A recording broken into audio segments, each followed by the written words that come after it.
Muchas gracias. La verdad es que ha sido muy complementaria toda la mesa, ¿no? Y además no importa que se digan porque, bueno, pues quiere decir que se repitan las cosas porque vienen muy bien muchas veces. Había pensado, Carmen, que quizá nos bajamos y nos ponemos así un poquito en círculo para que sea la cosa un poquito más fluida. ¿Podemos? Es que en streaming. Vale, eso es verdad, perdón. Entonces, pero las personas que como son aquí, como tienen que hablar con el micro, pues no pasa nada. Vale, bueno. Pues entonces, no sé, yo os invitaría a la gente del público, si alguien quiere hacer alguna pregunta o comentario sobre cualquiera de las cosas, luego pasamos a las de la mañana también.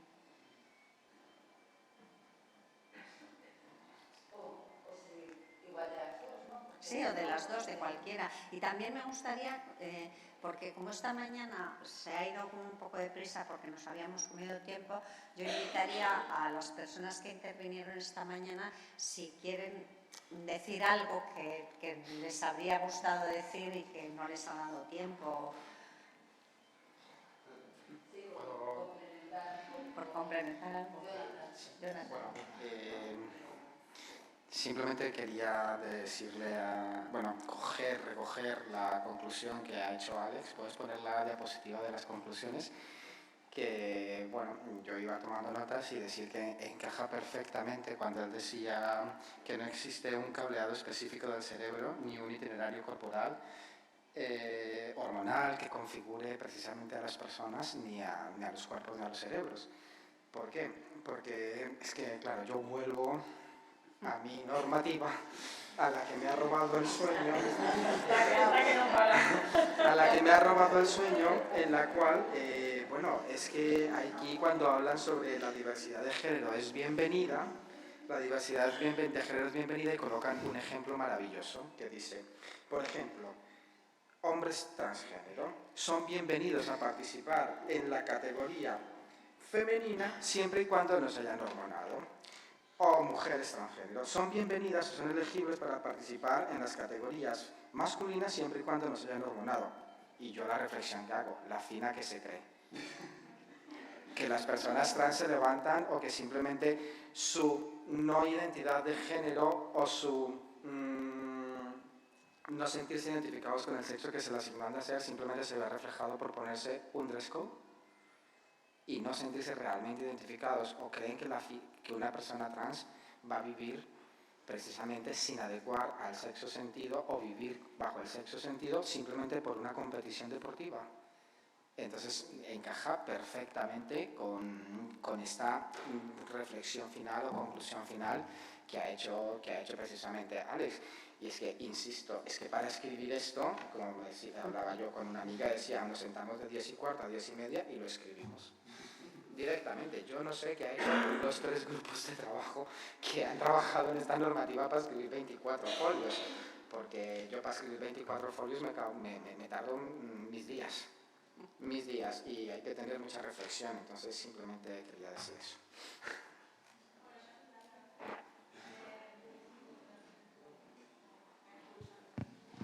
Es que es por la retransmisión. Ok. Bueno, sobre lo que estaban hablando recién y un poco también lo que yo estaba pensando y que ya lo venía pensando de antes, que me parece que es algo como que nadie habla o menciona, digamos, o sí, pero no tan capaz cómo influye materialmente. Cuando hablamos de la parte sociocultural, o sea, si tenemos una visión más interseccional o decolonial sobre todos ciertos ámbitos, como por ejemplo el deporte, vos decís, como bien decía Jonathan, en realidad, ¿por qué no seguimos fijando en cuestiones, o como decía Maite, hormonales o físicas?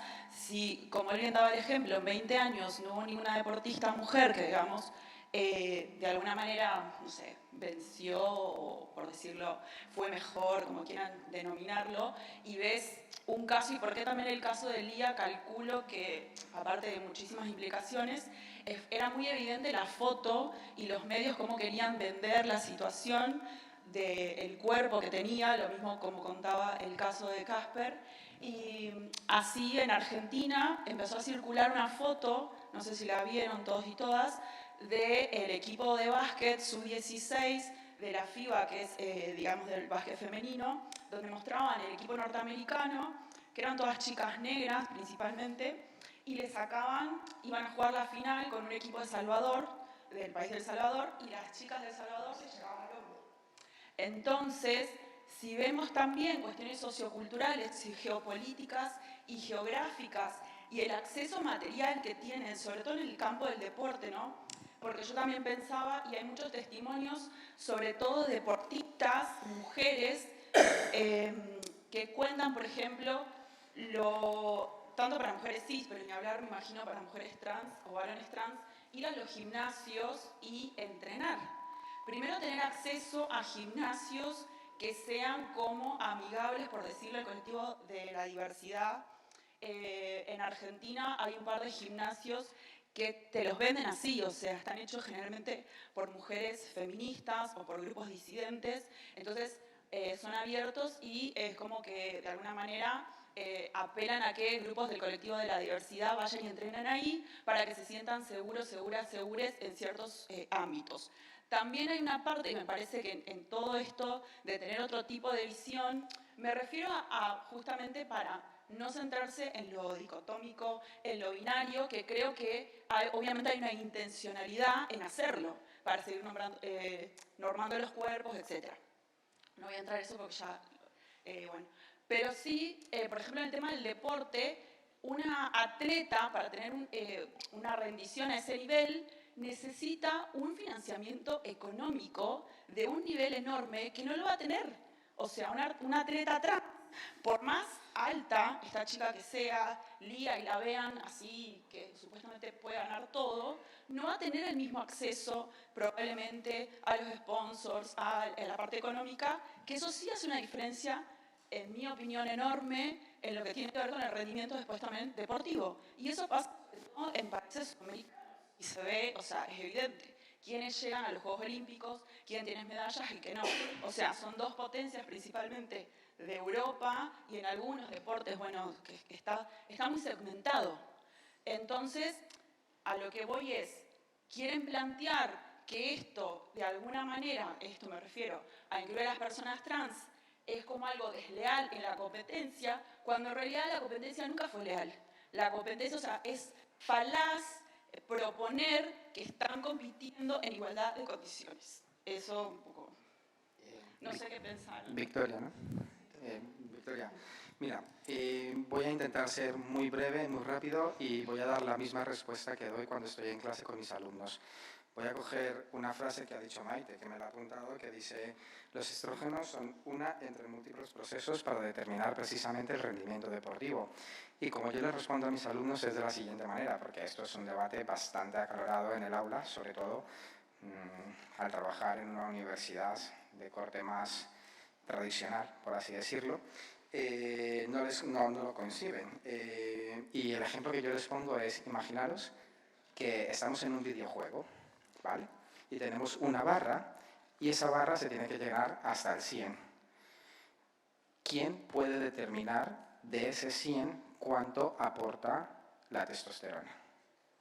Y todos dicen el 80, ¿vale? Y entonces yo empiezo a decir: ¿y dónde queda el apoyo económico, las instalaciones, la indumentaria, la suerte, la climatología, las instalaciones, el apoyo estatal, el apoyo emocional, la psicología, la nutrición, entre otras múltiples cuestiones? Es uno de los grandes debates que precisamente tenemos en el campo del deporte. Cuando el Comité Olímpico Internacional decía basado en la evidencia, es que no hay evidencia. Tenemos evidencia de procesos de transición de hombre a mujer y de mujer a hombre y de las transformaciones, perdón si utilizo un término mal, las transformaciones o los cambios que se sufren precisamente en esa transición y en esa terapia hormonal. Está completamente establecido cuánto se pierde de masa muscular, cuánto se pierde de densidad ósea, cuánto se pierde de capacidad pulmonar, cuánto se pierde de la sección transversal del músculo, cuánto se pierde del agarre de la fuerza, cuánto se pierde, etcétera, etcétera. Es cierto que los niveles nunca llegan a los niveles cis, pero las marcas deportivas sí bajan a los niveles cisgénero. Pero no se puede determinar del 1 al 10 ni del 1 al 100 cuánto aporta la testosterona, ni en hombres ni en mujeres. es un factor clave, es un factor determinante, es un factor que aumenta la masa magra, aumenta la densidad ósea, que tiene muchísima repercusión, pero no se puede determinar cuánto aporta. ¿Dónde queda todo lo otro? Siempre estamos hablando de deportistas extraordinarios y por eso yo recalcaba esa palabra, deportistas extraordinarios. Michael Phelps es campeón porque es extraordinario. Lo que pasa es que a él no se le penaliza por tener el síndrome de Marfan. Usain Bolt es extraordinario, no se le penaliza. Los campeones del mundo o los campeones olímpicos en baloncesto no se les penaliza por tener acromegalia, se penaliza a la mujer. Se penaliza siempre al sexo débil y se penaliza precisamente con algo con lo cual no podemos evidenciar ni podemos sacar conclusiones de evidencias. Sí. Yo solo quería añadir una cosa, perdón. Súper de acuerdo con lo que ha dicho Jonathan en todo, ¿no? Y me parece precisamente importante la idea que es uno entre una multiplicidad, ¿no? Pero eso de que la testosterona es un factor clave me parece que es una afirmación problemática, porque no está demostrado. Y, por ejemplo, en el estudio de Gillit y et al, la hipótesis que ellos presentaban es que es la masa corporal media la que explicaría las diferencias en el rendimiento deportivo, ¿no? Que a su vez influye en otras cuestiones como la fuerza y la capacidad aeróbica. Pero es problemática la relación entre testosterona y rendimiento deportivo. Entonces, decir que es clave me parece arriesgado. Sí, yo quería simplemente pensar pensar un poco más amplio, es decir, no solo en el deporte, sino que todos esos otros factores son muy importantes en todos los niveles, ¿no? Pues estoy pensando en un trabajo que leí recientemente sobre, por ejemplo, los problemas con los que se enfrentan las personas trans en Brasil de clase baja, donde se automedican, se autohormonan, porque no tienen acceso a las drogas de forma legal, ¿no? Entonces, quiero decir, para que nos demos cuenta de que son factores que no solo afectan a los deportistas de élite o de no élite, sino que también es una cosa muy a tener en cuenta en todos los otros aspectos, en otras clases sociales, en otros. ¿Qué? El acceso a los recursos. Claro, el acceso a los recursos es fundamental. De hecho, justo el ejemplo que has comentado lo uso mucho cuando intento desmontar un poco el biologicismo de las medias, porque se pone mucho como excusa para que no puedan entrar mujeres trans a categorías femeninas del deporte, que las mujeres son de media 10 centímetros más altas que los hombres. Y algo que hace, sobre todo cuando doy charlas en institutos así, algo que hace reflexionar muy fácil a los chicos es decir, mira, la altura media de las mujeres en Guatemala es 1,60 m y en Holanda es 1,85 m. ¿Es ilegal que compitan holandesas contra guatemaltecas? No, porque realmente lo que interesa no es punto uno, porque lo que interesa no es esa igualdad. Hay un cuestionamiento político detrás de escoger bloquear a una gente o a otra, y también porque realmente son medias. Seguro que hay un montón de atletas en Guatemala que miden 1,80 m. Sin duda, sí. Y Fausto Steele, por ejemplo, tiene un artículo muy interesante de Bare Bones of Sex sobre la formación y el desarrollo óseo y cómo, pues en este caso las hormonas habla ella, pero bueno, podrían ser otros factores biológicos, son uno, ¿no? Y ella habla de la exposición a la luz solar, de la alimentación, de la cantidad de ejercicio, de las drogas, o sea, que incluso en lo que tú estás hablando de la altura, ¿no? Hay múltiples factores que operan en más allá de dos olimorfismos, sí, sin duda. Y cuando hablaba del tema de los itinerarios corporales, el trabajo corporal que comenta María Luz Esteban, claro, en nuestra sociedad a las niñas no se les deja ni jugar, ni correr, ni usar fuerza y se autolimitan en el uso de fuerza. ¿Y qué pasa? Si durante toda tu vida te autolimitas en el uso de fuerza, durante todo tu desenvolvimiento como niña y como adolescente, vas a llegar a adulta con poca fuerza. Y de hecho yo creo que se ve la diferencia entre las mujeres que ahora tenéis 40, 50 años y nuestras abuelas, que creo que pueden dar una paliza a quien quieran, que tienen una fuerza tremenda, y mi abuela es mucho más fuerte que yo.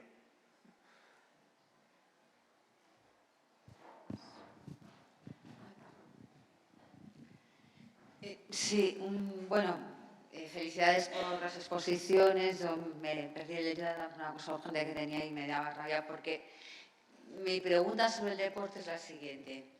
Porque cada vez que los medios de comunicación, Eulalia creo que se le pasó hablamos de identidades, de cuerpos, de trans, la primera pregunta es sobre el deporte de élite.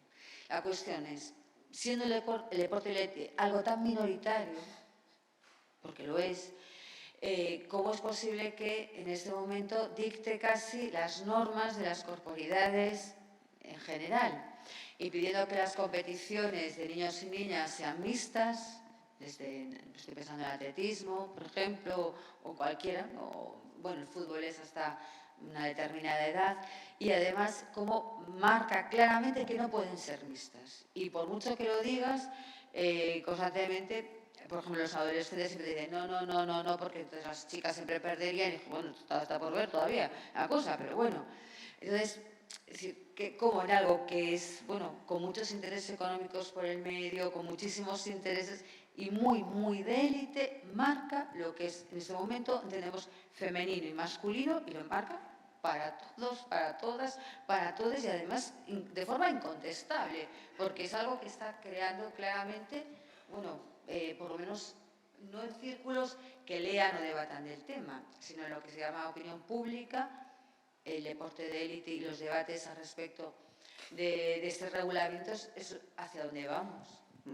Precisamente hay dos claves, ¿no? La primera es el carácter económico, es la mercantilización del deporte, que precisamente se habla desde la teoría crítica que aborda el deporte, ya que en el deporte de élite pues está en juego compensaciones económicas y muchas otras cuestiones, y en el deporte universitario en los Estados Unidos está en juego precisamente la carrera universitaria y el financiamiento, la financiación de las diferentes universidades como tal, es decir, las cuotas universitarias de los deportistas.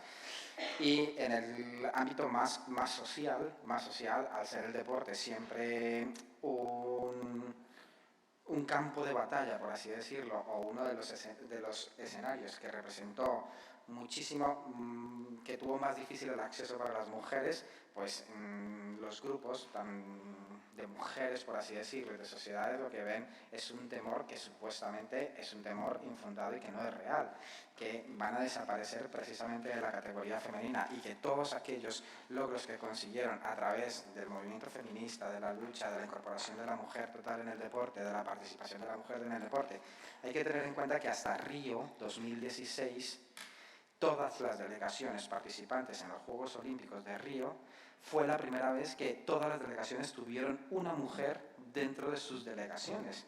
Río 2016, y la participación de la mujer en los Juegos Olímpicos empezó en el año 1902, y con Alice Millás desde la Federación Internacional de Mujeres en el año más o menos 1912, que se empezó a dar la batalla para que las mujeres fueran completamente integradas en el deporte, pues el miedo es ese, ¿no? El temor es ese, el temor infundado, cuando no es un temor real. Entonces, ese es el discurso que se da. Primero, es un discurso mercantilizado, economicista, neoliberal, precisamente del deporte, que va marcando la senda económica y la participación de los deportistas, y posteriormente ese espacio ganado, ese espacio de lucha, ese espacio de conquista que se dio por los diferentes movimientos a lo largo de la historia, y que es lo que se está utilizando para crear ese ambiente de discordia de la inclusión de las mujeres trans en el deporte femenino.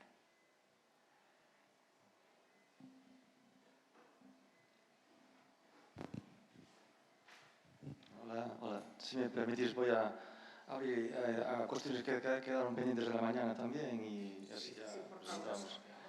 No, porque es que el problema está en que se está retransmitiendo en streaming, entonces, pero pregunta, porque... Sí, bueno, un par de cosas, vale.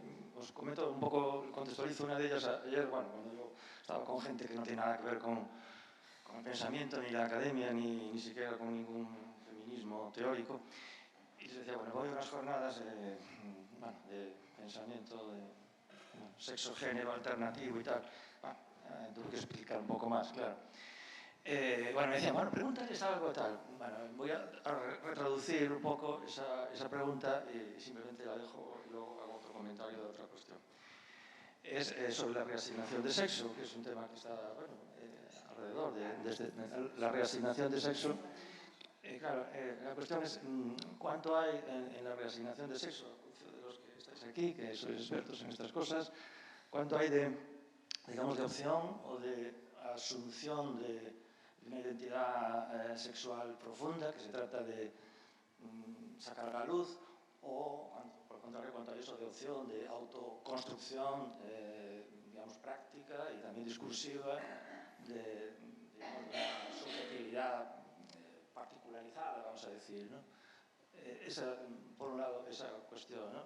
Y ya sé que en la línea de lo que comentó Alexandre, pues ya está la respuesta, ¿no? Las identidades llevan, y bueno, también lo que planteó Maite antes, todo tipo de procesos complejos, múltiples, etc.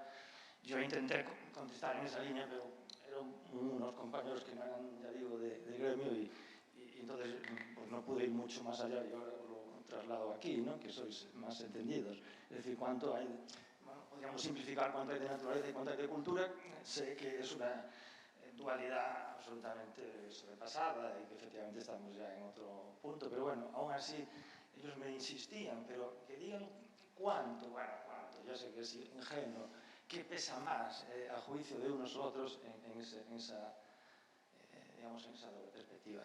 Y otra cuestión, y acabo, que quedó por la mañana así, un poco en el aire, el tema del binarismo, ¿no? Quedó, y la dimensión política y tal.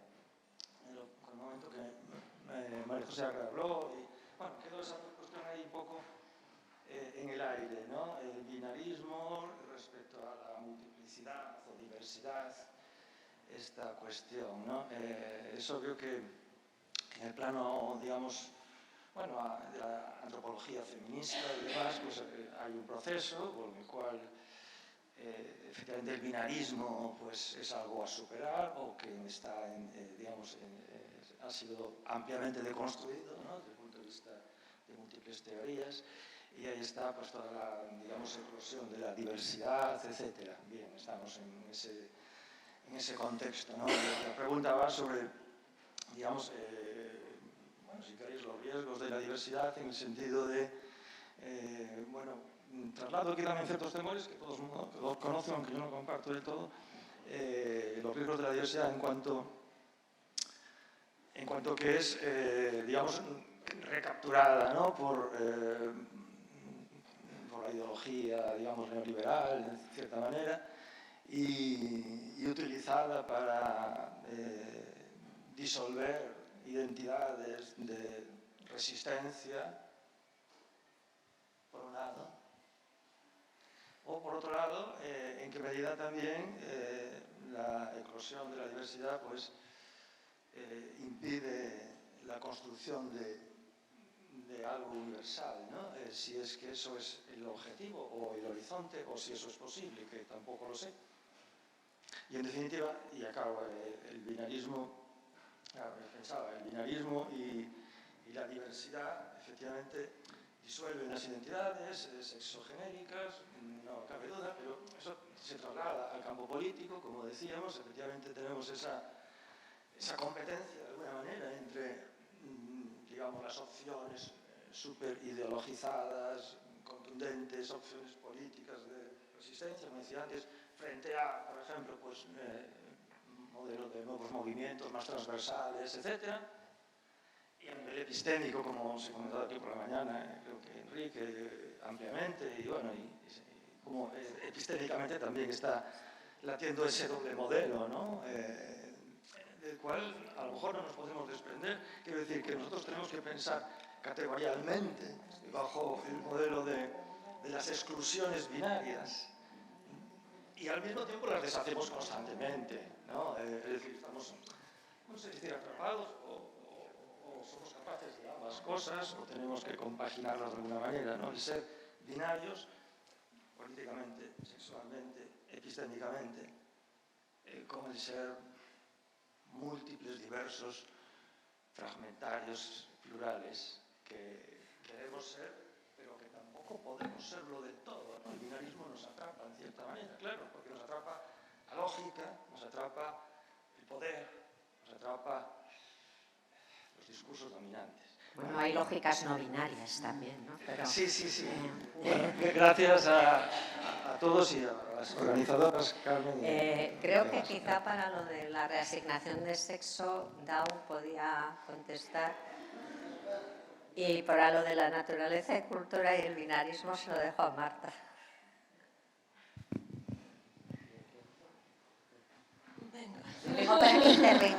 que intervengáis también las personas de la mañana, porque si no parece que monopolizamos desde aquí, ¿no? Bueno, a ver, es que es difícil porque a mí me interpela en vida. Quiero decir que es la típica pregunta de cómo puedes definir la identidad o cómo las personas trans podemos definir lo que el resto no se cuestiona, pero está igual de presente, pero nunca les hacen la pregunta, ¿no? Yo creo que para mí la clave es incluso responder a esas personas cómo definen ellas mismas su propia identidad, ¿no? Porque creo que es una pregunta que nos deberíamos de hacer todo el mundo, porque si todo es una construcción social, ¿por qué no plantearte tú también? O sea, digo tú en general, ¿no? ¿Por qué no cada persona que se plantee cada persona, ¿no? Esto es lo típico de que las personas trans, pues porque aquello que queda perfectamente alineado en el resto de las personas se asume como natural, en nuestro caso es muy consciente, porque tenemos que dar explicaciones al no estar. Pero creo que es una pregunta, a mí a veces me entran ganas de decir, no te respondo hasta que tú no respondas la tuya, ¿no? Porque al final se reproduce un poco de que solo las personas trans tienen que reflexionar sobre algo que llevan reflexionando toda su vida, porque si no, no se atreven a hacer un proceso tan costoso. Más allá de eso, para mí sí que sigue siendo importante, ¿no? El reflexionar sobre los procesos. También, claro, vuelvo a lo de esta mañana, la violencia que supone el tener que dar cuenta de un relato.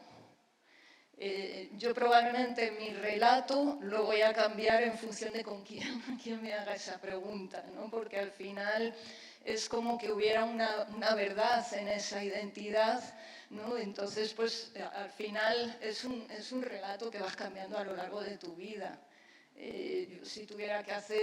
Si ahora contestase a esa pregunta, muy probablemente sería una respuesta a lo mejor diferente, no solo en otro contexto, sino diferente en otro momento, ¿no? Y creo que eso es importante porque al final los contextos te imponen un relato donde tú tienes que dar cuenta de algo que en realidad es algo que a la vez no tiene una base, una sustancia, como diría Butler, pero a la vez genera tanta inercia y tanto sedimento subjetivo que la gente está dispuesta a pasar por procesos muy costosos porque tienen una realidad entre comillas, no sé cómo llamarla, ¿no? Pero está claro que tiene un peso vital como para emprender toda una serie de acciones que te hacen más vivible el estar en el mundo, ¿no? Yo creo que yo no puedo contestar la identidad porque al final a mí me gusta más hablar de biografía que de identidad, de hecho, o incluso de subjetividad, porque creo que a veces son términos que a mí me ayudan más el entender la biografía como todo un proceso de capas de subjetividad, ¿no? Porque al final creo que el problema también cuando vas construyendo esos relatos, incluso el propio término de reasignación de sexo, ¿no? Lo que hablamos esta mañana de que te obligan casi a pensarte como vidas diferentes incluso, ¿no? Como si te cambiara la identidad. Pero en realidad son capas de vivencia biográficas donde tú te vas identificando, desidentificando, muy complejas, donde tú no renuncias, el pasado te conforma igualmente, ¿no? Y está ahí incluso con el deporte.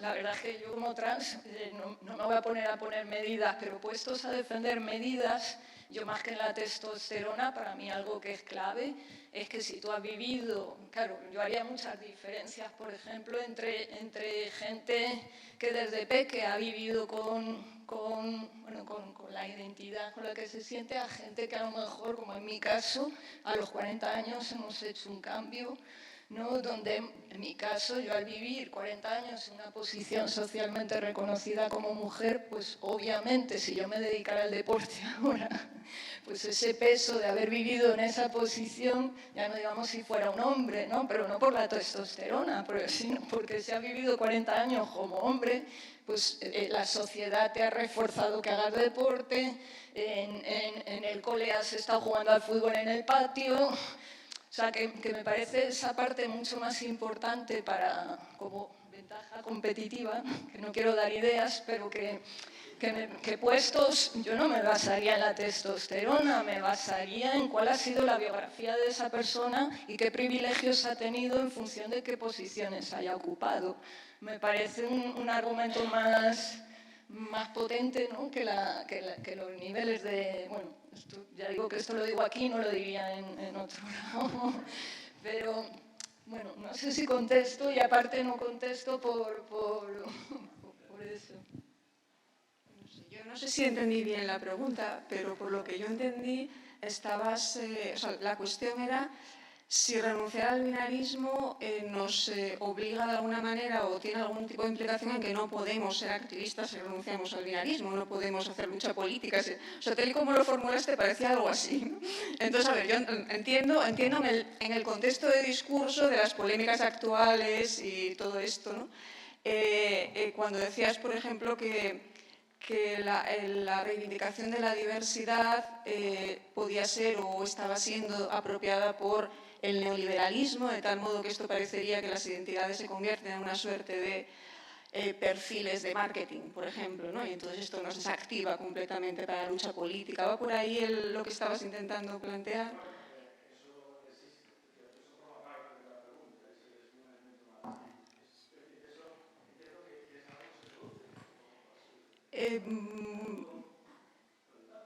Bueno, no, o sea, yo estaba intentando aclarar la pregunta, ¿no? Porque, entonces, en este sentido, yo diría que no hay nada esencial en la reivindicación de la diversidad o en la renuncia al binarismo que implique esa apropiación por parte de la economía de mercado. Diríamos que efectivamente también se apropia en muchas ocasiones del propio feminismo, como los ejemplos que yo puse, por ejemplo, de las empresas farmacéuticas o tal, o de esta nueva medicina del sexo, que también obviamente tiene detrás a las empresas farmacológicas creando implantes de rodilla específicos de género o medicamentos específicos para mujeres o lo que sea. Entonces, no veo que haya una relación en ese sentido y además la reivindicación de la diversidad, no veo por qué desactiva la lucha política, la reivindicación de la diversidad, ¿no? Y no veo por qué necesitamos el binarismo para esa lucha política, cuando precisamente la propia crítica del binarismo nace de la lucha política, ¿no? O sea, nace dentro del propio feminismo, como una crítica a una idea de mujer que no estaba representando a todas las mujeres. Entonces, ahora parece que la teoría queer es no va más del neoliberalismo, ¿no? Cuando el origen precisamente es un origen en lucha política. Entonces, tenemos aquí un montón de tensiones. Sí, no, por eso intento reinterpretarte porque sé también lo que está en el ambiente. Entonces, por eso... y luego, ¿cuál es el miedo que tenemos o el miedo que está en el ambiente? Aquí creo que nos podemos ayudar todas y todos y todes, ¿no? Los que estamos aquí a intentar... Porque me parece importante que hablemos de esto, porque efectivamente son problemas que están en los discursos, ¿no? y que nos tienen ahí un poco atrapados en general, ¿no? En toda esta... Es una maraña y es complicada de desenroscar, ¿no? Entonces, necesitamos un sujeto mujer fuerte, homogéneo, sin fisuras para la lucha política. Yo diría que no. O sea, que ese sujeto mujer puede ser un sujeto fluido y flexible y de hecho lo está siendo y se puede hacer reivindicaciones feministas desde el sujeto, digamos, no sé cómo explicarlo, o sea, no sé cómo decirlo porque el otro realmente para mí no existe. O sea, el que hemos criticado ya no existe, pero eso no limita desde mi modo de ver la lucha feminista. O sea, no nos impide crear alianzas, ¿no? Y alianzas que además pueden ser múltiples con otros sujetos o colectivos o lo que sea. No sé si alguien me puede ayudar también aquí en esto.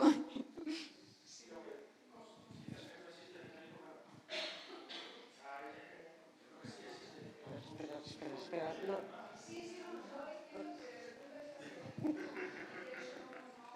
Por favor.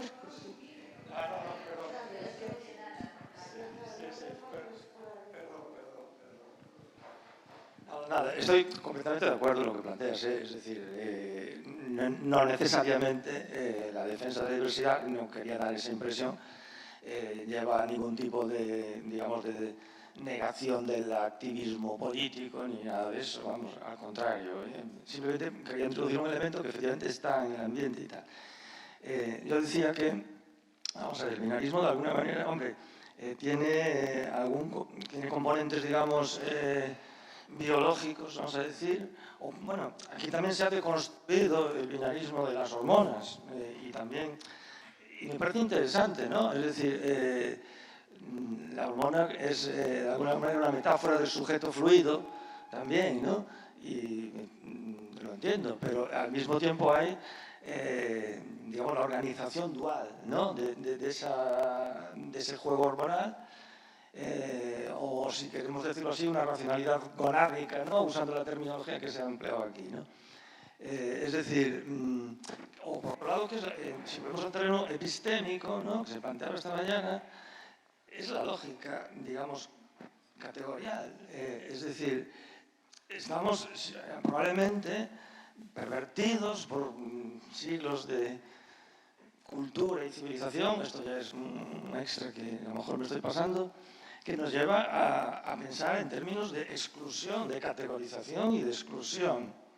Y luego hay otras prácticas y prácticas epistémicas también y prácticas reales que desbordan ese marco, ¿no? Y vivimos ahí, ¿no? Es decir, probablemente estamos, si nos llevamos al terreno del sexo-género, probablemente estemos evolucionando hacia una sociedad más andrógina, probablemente.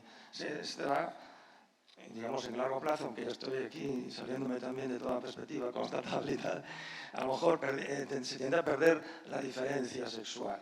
Puede ser. Ahora bien, acordaremos en que queda un larguísimo trecho para ello y que la diferencia sexual sigue siendo algo muy instalado en los mecanismos de poder y en los mecanismos dominantes epistémicos, prácticos y de todo tipo, ¿no? Y también en la antropología y la psicología, etcétera.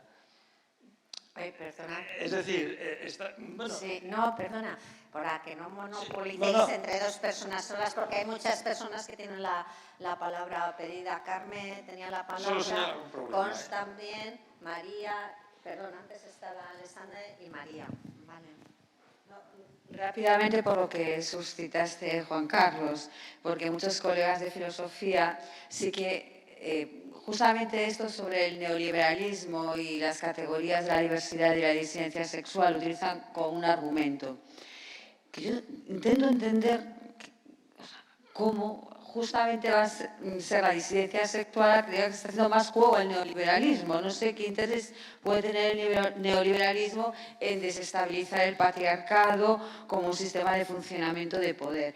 Si es una lógica de mercantilizar el activismo, sí, pero cualquier activismo intenta ser mercantilizado vendiendo chapas, camisetas, Zara y, no sé, y Gucci, quien haga falta. Es decir, creo que esa es una lógica un poco distinta.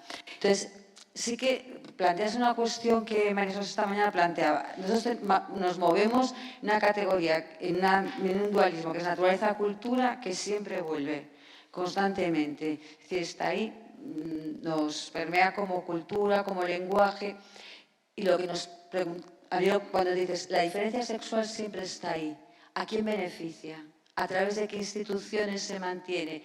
¿Cuál es el objetivo de mantenerla? Me parece como objeto de reflexión, no tanto sobre porque una cosa es legislar, otra es las personas, su vida, y otras los discursos que hacemos. Y aunque estén entrelazados, cuando legislamos, hacemos para derechos de personas que ya lo están viviendo. Y otra cosa es nuestro discurso o cómo lo fundamentamos, me parece, ¿no? Que a veces estamos en este debate, como debatimos además con una ley que está en cierres y con una legislación que va dirigida a personas concretas que están viviendo situaciones concretas. Entonces, claro, el tema de que solamente podemos pensar a través de dualismos excluyentes. No, esa es la pregunta de base. O nuestra lógica, claro, porque el lenguaje dejamos fuera. Y quiero decir que sí que nos plantea cosas muy importantes que en el fondo repercuten directamente en la vida cotidiana de muchas personas cuando van al registro civil o, bueno, las competiciones de élite no sé, digamos, no puedo tener una posición clara sobre ello, pero sí en la vida cotidiana. Y yo creo que ahí lo que está de base es que entendemos para qué funcionamiento de las instituciones y de la sociedad es funcional esa diferencia sexual. No sé.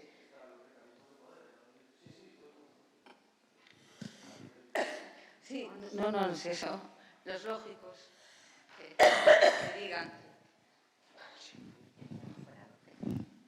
Bueno, voy a intentar hacer algo bastante complicado porque quiero responder y plantearme otras preguntas. Así que si me lío demasiado, perdonadme. Vale. Al hilo un poco de lo que decías, Carmen, y bueno, intentando aquí... tengo la sensación de que todo lo que estamos planteando sobre la neoliberalización de la comunidad se basa o tira también de las políticas de identidad que requieren una posición ontológica muy clara para fijar categorías entonces políticas, ¿no? Entonces creo que una cosa que a mí me confunde mucho es que, claro, las políticas queer beben completamente de lo contrario, es decir, de estrategias que sean posicionamientos híbridos, temporales, entonces no se requiere ningún tipo de creación ontológica para poder reivindicar derechos. Entonces creo que en el sistema, en el marco de derechos humanos actual, el problema está precisamente en que se requiere una categoría fija, cuando en realidad la política no funciona así.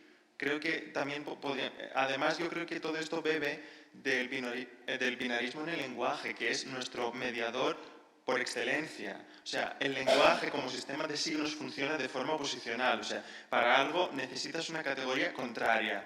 Eso es, desgraciadamente, el lenguaje. Ahora bien, para todo lo que son categorías que intentamos acercarnos a ellas con el lenguaje, nos damos cuenta de que hay muchos espectros. El sexo y el género siendo dos de esos espectros. Lo que pasa es que, claro, nos dificulta muchísimo que utilizamos un sistema binario para definir cosas que no son binarias. Entonces creo que también esa mediación tenemos que planteárnosla. Además, y aquí lanzo con la pregunta a Maite, porque precisamente utilizamos el mismo lenguaje, pero entendemos diferentes cosas. Y a eso quería un poco llegar, porque participé hace poco en un congreso de sexología donde había dos bandos muy claros, ¿vale? Uno era gente que bebía un poco precisamente de sociología, de perspectiva de género, etc. Y había otra gente que bebía de la sexología más tradicional, en el sentido de, bueno, discursos más epidemiológicos, sobre todo.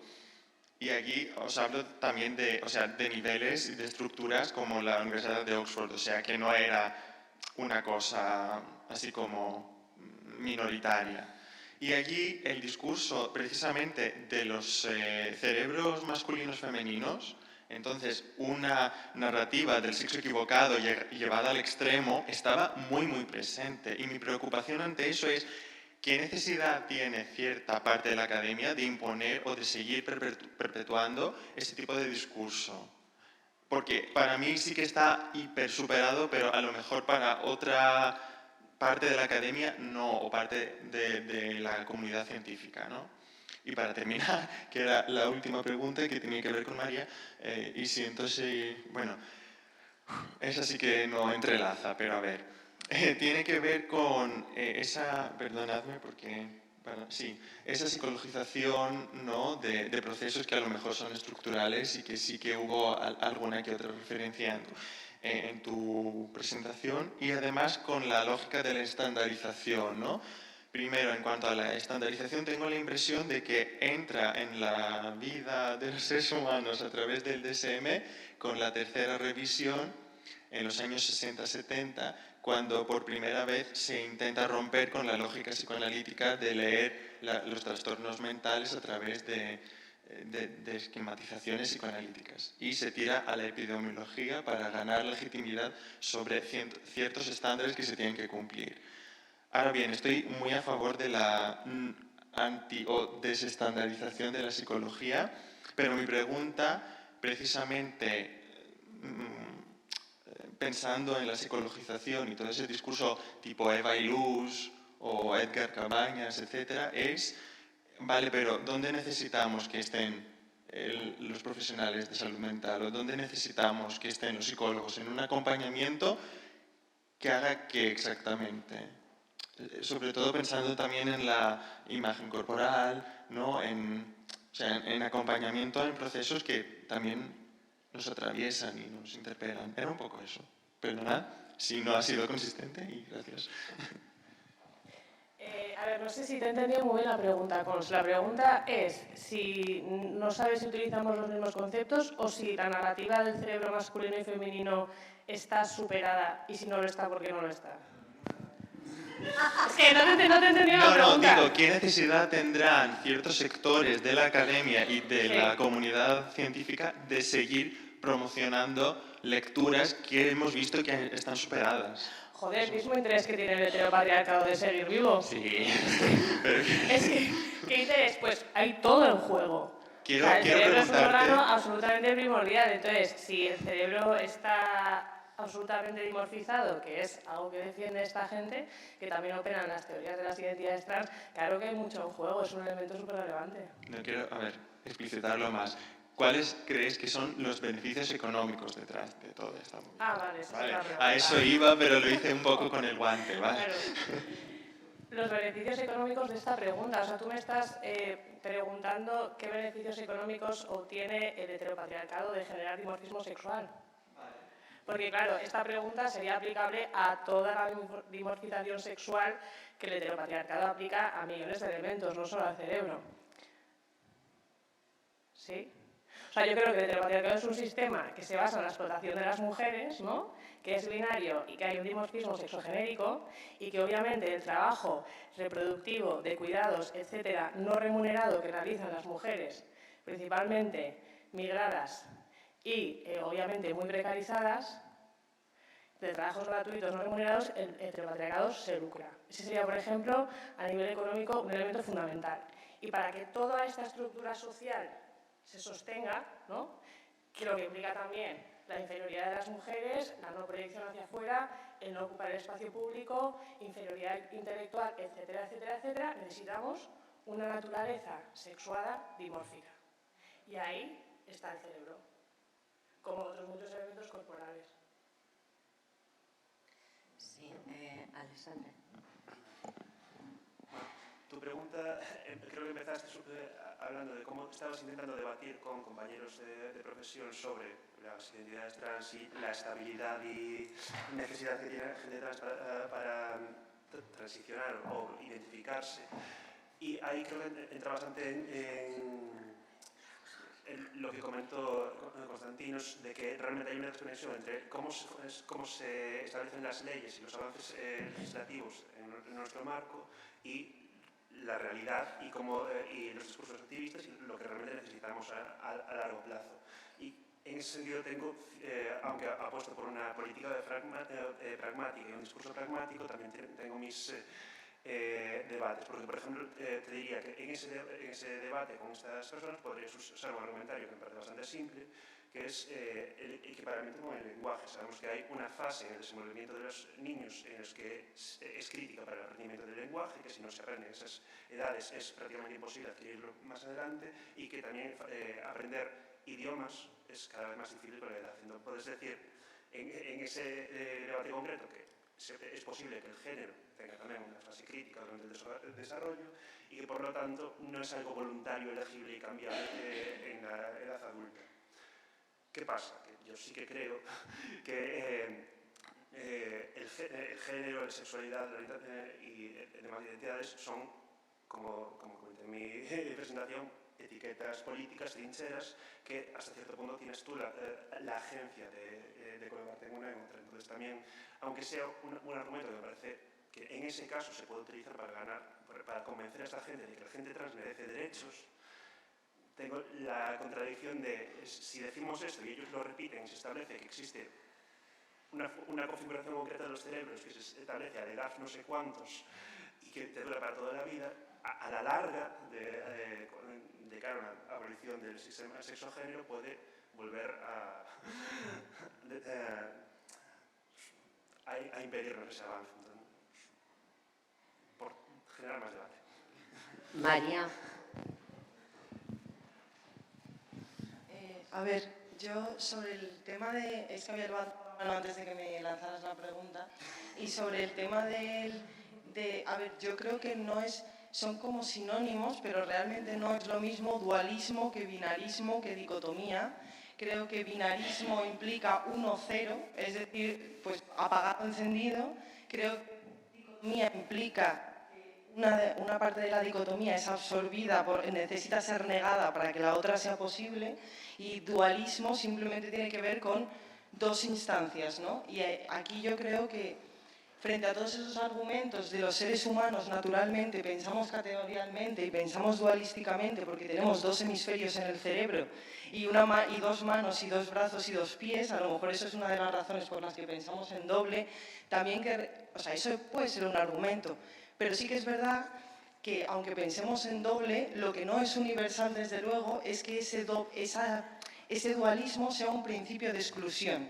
De hecho, lo más común, y está presente en otras culturas, es que el dualismo sea un principio de equilibrio y no de exclusión. Y aquí me puedo poner a lo mejor un poco hippie, cosa que no suelo hacer, pero esta idea del yin y el yang en las culturas taoístas es un dualismo que asegura un equilibrio, no asegura una exclusión, ¿no? Entonces aquí hay un ejemplo sobre cómo no todos los pares son excluyentes siempre. Y con respecto a la pregunta de Cons, yo la verdad es que no tengo una respuesta, pero sí que creo, o al menos lo que estoy viendo, es que hay una diferencia bastante grande en el ámbito de la psicología entre las personas que se dedican a la investigación en la academia y las personas que se dedican a la atención terapéutica y a la consulta terapéutica. Yo lo que he visto en mi investigación, y de hecho el otro día en una entrevista con una psicóloga, yo le preguntaba, ¿por qué hay tanta diferencia entre cuando buscas en una base de datos científica artículos de psicología, es todo positivismo, es todo empirismo, es todo estudios macro pues, que conocemos, ¿no? Pero luego en consulta hay unos acercamientos mucho más interdisciplinares, terapias que integran distintos tipos de enfoque, etc. Entonces yo le preguntaba a esta psicóloga qué pasa y por qué eso es así. Y ella me decía que son una serie de criterios académicos que existen para la psicología y que muchas veces las personas interesadas en la investigación en esta disciplina no terminan investigando porque saben que van a tener que obedecer a unos ciertos criterios de hacer estudios cuantitativos, etcétera, etcétera, que no podrían llevar a cabo las investigaciones que les gustaría hacer. Entonces, me parece que a lo mejor la respuesta va un poco por ahí, ¿no? ¿Qué está pasando? ¿Qué tipo de criterios académicos hay en la psicología que obligan al positivismo, por generalizar, y que están frenando la entrada de otras ideas que creo que sí que están presentes en las consultas y en la práctica profesional de muchos psicólogos, pero que no trascienden a la investigación en psicología? No sé si esto dice algo. Vale. María José. Sí, por alusiones. No, yo lo que quería decir, y estoy de acuerdo con ella, era justamente que el lenguaje establece unos marcos y el lenguaje académico y epistémico igual. Entonces, no es lo mismo binarismo, como se entienda, binarismo que dicotomía, que dualismo. Cuando hablamos habitualmente podemos utilizarlos indistintamente. Y a mí me preocupa. ¿Por qué? Porque hay dualismos que son opresivos. Es decir, no hay nada malo en clasificar, porque necesitamos clasificar, no porque nos vamos a engañar. Ahora, tenemos que organizar de alguna forma el pensamiento, ¿no? Categorizando y conceptualizando. Pero lo que no podemos olvidar es que eso se tiene que hacer desde una base, diría yo, de epistemología política, ¿no? Que no se puede pensar como Platón.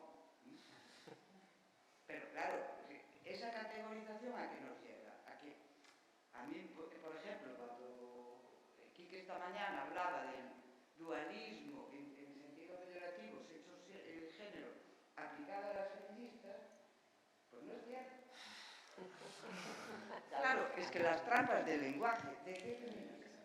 Entonces, ¿a qué le llamas tú dualismo? Porque yo puedo estar aceptando la dicotomía sexo-género sin que eso implique un posicionamiento binario. Y cuando yo por lo menos, y me pareció que aquí había bastante consenso en eso, cuando utilizamos sexo-género, no lo estamos pensando en términos binarios, ni en términos dicotómicos, sino por lo contrario, esa articulación dentro del campo social, en donde el sexo también es construido, no solamente género.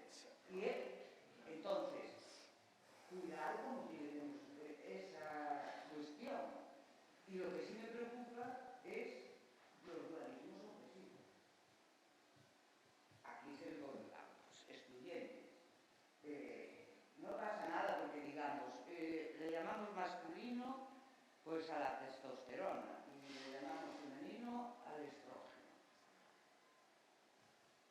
Podríamos seguir pensando así. El problema es cuando tú le llamas masculino a la testosterona y eso marca la norma.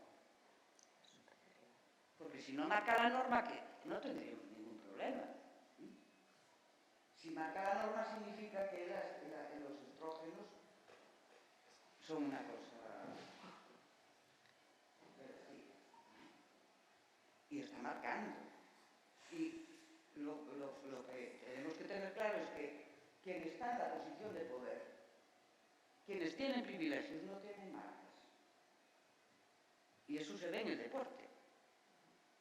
Decía Jonathan, es que a este que citabas, que tiene el síndrome ese, que yo no te escuchaba muy bien. Bueno, ese no tiene marcas. ¿Por qué? Porque marca el patrón. ¿Cómo le van a mirar a él el síndrome ese? Se lo miran a Semenya. Porque están reforzando la norma. Entonces, la marca del privilegio es no tener ninguna marca. Tan pronto empiezas a poner marcas, ya sabes que estamos hablando de otra cuestión. Entonces, es muy importante desde el punto de vista de la epistemología, y Eulalia lo decía, es que hay lógicas no binarias. No podemos caer en la trampa de pensar que no podemos utilizar dicotomías o no podemos utilizar clasificaciones. Ese no es el problema. ¿Y cómo utilizamos los términos? Porque un dualismo no tiene que conducir a un binarismo polarizado. Puede ser un ámbito fluido, ¿no? El problema es cuando se establecen esos límites que vienen marcados por normas. Y por supuesto por relaciones de poder que son quienes marcan las normas. No salen así como el Espíritu Santo, que baja, dicen encima de unos señores. Entonces yo creo que, y a mí lo que me preocupa del debate, claro, estamos ante debates nuevos, pero tenemos que saber de dónde vienen los debates. No aterrizar pensando que descubrimos América, y América estaba descubierta, no llegaron allí. O sea, había gente. No descubrieron nada. Y ahora también muchas veces parece que se descubre América y se olvida todo el trabajo de discusión y de conocimientos de la teoría feminista que no se quieren reconocer como legítimos y como una forma de pensar y de producir conocimiento. Y parece que de repente todos descubrimos algo. Esa es una de las cuestiones que me preocupa más, porque obliga a que estés volviendo otra vez sobre las mismas cosas, ¿no? Claro, ya cuando una ya va un poco mayorcita, pues quería ver que otras cosas, ¿no? Y al mismo tiempo abrirse a las preocupaciones nuevas, porque eso sí, o sea, generación, para entendernos, tiene sus problemas, ¿no? Tienes que saber cómo integrarlos y cómo intentar pensarlos, ¿no? Y la segunda cuestión que me preocupa es este uso de la identidad, ¿no? Porque todo parece, y me parece muy bien tu apreciación, porque ahora todos son identidades, como si todo fuese reductible a eso que no sabemos exactamente qué es. Entonces, si hablamos de subjetividad o hablamos incluso de cuerpo, porque ahora todo el mundo también habla de los cuerpos, pero ¿de cuáles? De los cuerpos de seguridad del Estado, de los cuerpos represivos que decíamos en mi generación, ¿eh? ¿O qué? Es decir, por eso tenemos que tener cuidado, porque esto no es un juego intelectual. Aquí se juega que muchas personas tengan una vida vivible y que puedan expresarse, ¿no? Y que no se generen más desigualdades o más injusticias. Eso es horizonte, pero esta idea de las identidades, así como que todo es como revoloteando, que puedes alterar en el debate y en el discurso, por lo menos yo lo veo en muchas discusiones, es un poco como si la identidad no fuese algo importante, sino una cosa de quita y pon, para decirlo resumidamente, ¿no? Entonces, si por un lado podemos caer en las tesis biologistas esencialistas, por otro caemos en una especie de constructivismo que cae del cielo y que no tiene en cuenta ni las estructuras sociales, ni las dimensiones económicas, ni cómo se produce la ciencia, y qué hacen las farmacéuticas. No. Entonces, yo creo que es un momento también de reflexionar muy seriamente. Lo que yo escuché aquí digamos, me congratula, ¿no? Porque hay tanto barullo, tanto, que llega un momento que nos perdemos en que realmente, cuál es el problema que tenemos aquí y que necesitamos pensar, ¿no? Que es lo importante. Y buscar formas de pensar, que ya lo decía desde las primeras feministas, ¿no? Si son las aves, las que tenemos cierta edad, como dices tú, sabemos que parece que tenemos que estar redescubriendo el feminismo y los temas del feminismo cada 10 o 15 años. Y es muy cansado, ¿no? Yo a veces cuando veo a la gente súper joven ahora que de repente ha descubierto, como quien dice, el Mediterráneo, por no ponerlo de América otra vez, hay veces que me enfado realmente, ¿no? Porque digo, pues es que llevamos, ¿cuánto? 30, 40 años diciendo las mismas cosas, ¿no? Y una cosa que quería comentar con respecto a las clasificaciones, nos da mucho miedo, pero las clasificaciones no son duales. Tú miras las clasificaciones en botánica, en zoología, y tienen múltiples casillas. Entonces, no tenemos por qué pensar que tenemos que clasificar a los seres humanos en 2 casillas únicamente, que tenemos muchas casillas para rellenar, ¿no? Pero bueno, eso me sale lo lógico de vez en cuando. No, yo quería decir también una cosa en el sentido de lo que decía Eulalia, que estoy completamente de acuerdo contigo, Marisol, en que lo relevante es la desigualdad, ¿no? Y bueno, lo relevante.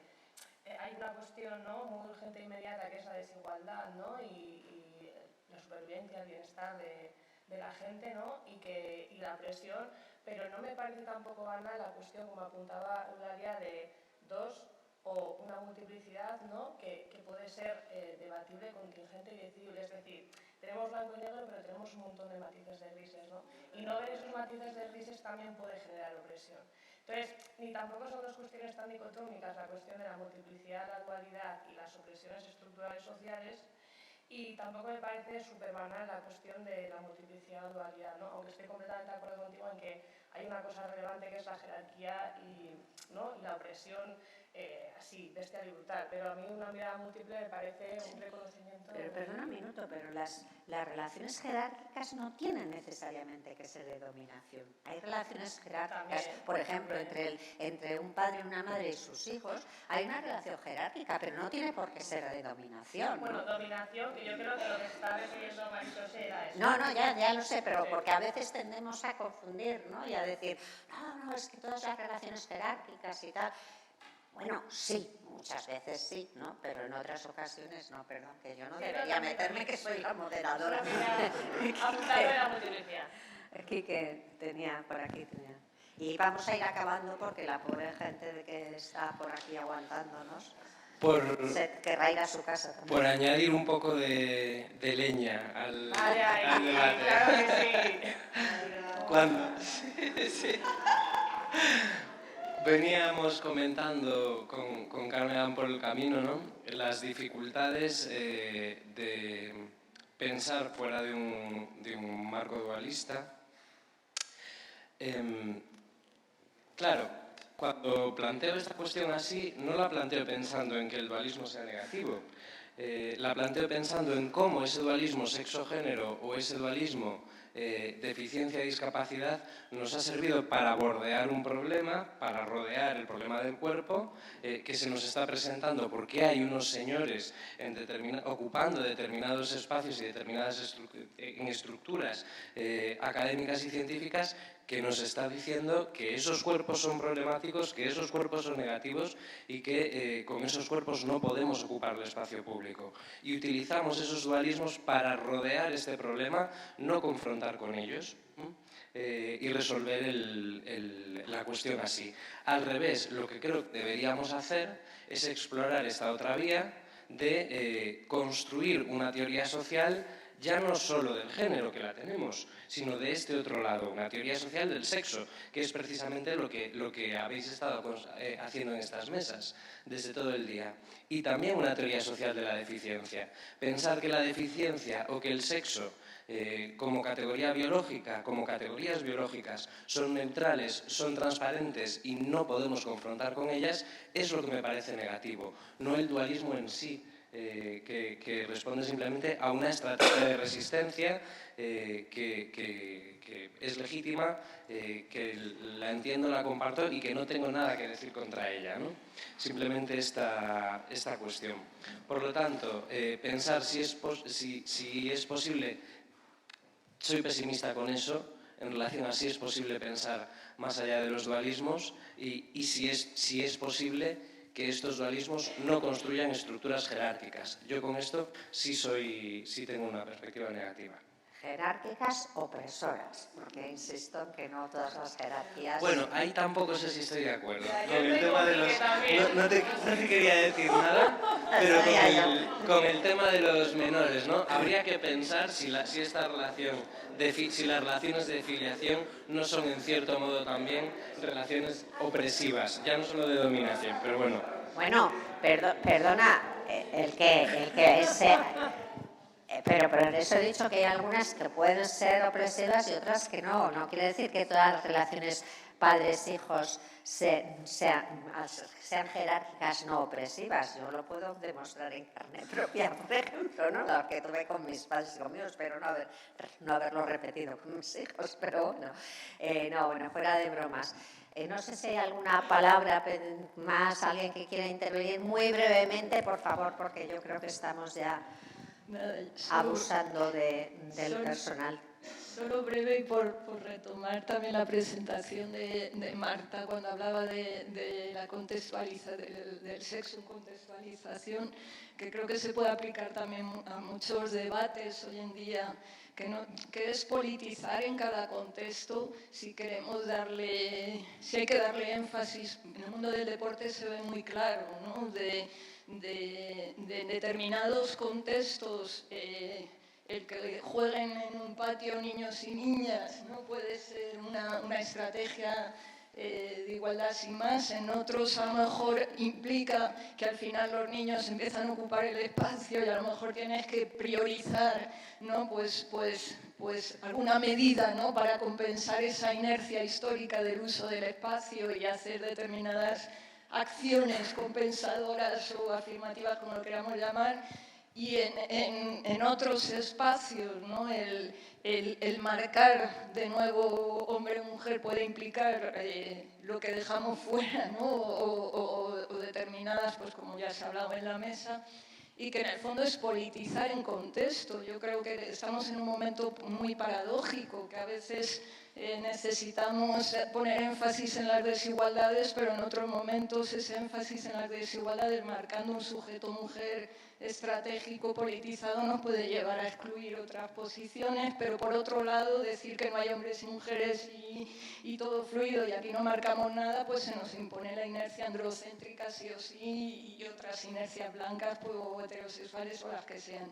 Con lo cual al final yo creo que yo vuelvo a lo del contexto, aunque no sea muy universalizable, o a lo mejor sí universalizar la clave de politizar los contextos, ¿no? Porque creo que es algo como para darle vueltas complejizando las cosas. Bueno, a lo mejor precisamente la universalización no es aquello a lo que debe tender, por lo menos en determinadas disciplinas. Totalmente de acuerdo. No en todas hay una ley de gravitación universal. Totalmente de acuerdo. Bueno, pues creo que ya lo dejamos aquí. Muchísimas gracias a todo el mundo que ha venido por aquí, a quienes nos están escuchando y muchísimas gracias al Consejo Galego de Cultura por habernos dejado este magnífico espacio y por haber organizado este acto que creo que ha sido muy fructífero y que además me gusta que al final hayamos podido discutir, hablar, sin prisas, aunque ahora yo haya cortado esto, pero más que nada es porque la gente aquí querrá marcharse a sus casas a descansar. De acuerdo, muchísimas gracias.